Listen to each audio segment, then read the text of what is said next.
تا هەفتەی 15 خولی پلەیەکی کوردستان لە کەشێکی بارانەویدا چەمچەماڵ لە ناو یاریگای خۆی بە درێسی ڕەشەوە میوانداریانی بازیانی سپی پۆشی کرد. چەمچەماڵ بۆ بردنەوە نزیک بوونەوە لە پلەکانی پێشەوە بازیان بۆ هەمان ئامانجیاریان دەکرد. لە نیوەی گەمی یەکەمی یاریەکی ئاسمامنەوەند بەڕێوەچوو تا لە خولەکی 25 بازیان گۆڵ یەکەمی تۆمار کرد. دوای گۆڵەکە چەمچەماڵ باشتر دەرکەوت و تا کۆتایی گەمی یەکەم باڵا دەست بوو، بەڵام نەیتوانی ئەنجامەکە یەکسان بکاتەوە. لە گەمی دووەم دوای ئەوەی هەردوو تیپ درێسەکانیان گۆڕی و هاتنە یاریگاوە، چەمچەماڵ هەر لە سەرەتای گێمەکەەوە بە هێرشکردن دەستی پێکرد و توانی گۆڵی بەرامبەر لە خولەکی 53 لە ڕێی لێدانی سزاوە تۆمار بکات، بەڵام بازیان دوای دوو خولەک توانی گۆڵی دووەم و پێشکەوتن تۆمار بکات.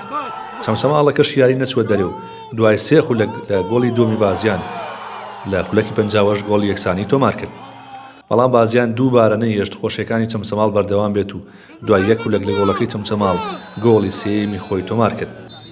چەمچەماڵ کۆڵی نەدا و دوای چەندین هێرش توانی لە خولەکی 75 گۆڵی یەکسانی تۆمار بکات و هەر بۆ ئەنجامە ژیاری بە 3 گۆڵ بۆ هەردوولا بە کۆتا هات. خێراکین کەناڵەکەی واکەین، زۆر سوپاسی واکەین بە گەرمە و بە سەرما و بە باران لەگەڵمانن. سەرەتای ئێمە بۆ 3 خاڵی یاریەکە هاتین، ئەلحەقی ئێمە بۆ 3 خاڵی یاریەکە هاتین. زروفی یاریەکەمان وا بوو، ئیسابەمان هەبوو، یاریزانمان هەبوو، لە مەرکەزەکان یاریزانمان زۆر یاری ناکرد، لە متاخیر لە وەسەد لە خەتی پێشەوە لە لایەکان یاریزانمان یاری ناکرد.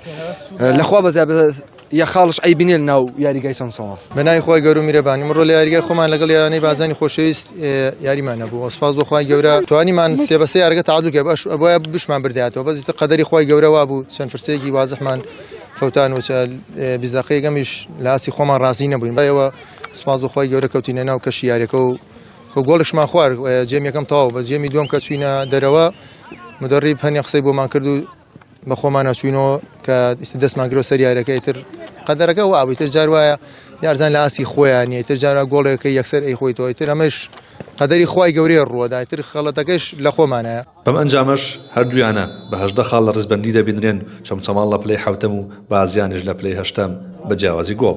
ڕەبین محەممەد، کەناڵی پەیام، چەمچەماڵ.